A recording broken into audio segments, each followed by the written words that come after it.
A few weeks ago, I posted a video explaining the flaws of 4 terrible maps that did rather well, so I've decided to make another video explaining the flaws of 4 new maps I found out in the world. First up is this map of China that I encountered in an extinct zoo video, but its true origin is a stock video from Envato. Firstly, the inclusion of Taiwan as a part of China is somewhat understandable, as the island isn't internationally recognized as sovereign, but what I do not understand is why Tajikistan and Kyrgyzstan are shown as a part of China, while the Kashmir region is shown as independent. But what's even more interesting is that this is not the only map to depict this inaccuracy, which a redditor has pointed out is likely due to these maps using the 2009 vector world map for reference when making their own maps, but would then end up copying the inaccuracy, followed by others then using these newer maps for reference, creating a cycle of inaccuracy.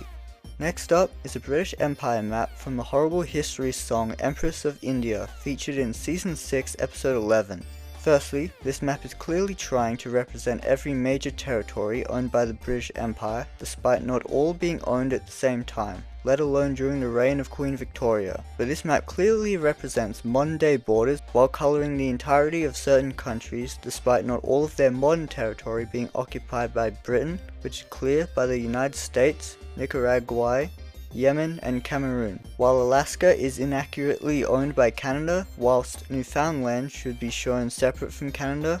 while Mozambique and Madagascar were never British colonies, and Somaliland should be shown as British. The reason I believe this map is so bad is because it was only meant to be a brief background visual instead of a detailed depiction, while a far better map that depicts all major territories of the British Empire can be found on Wikimedia.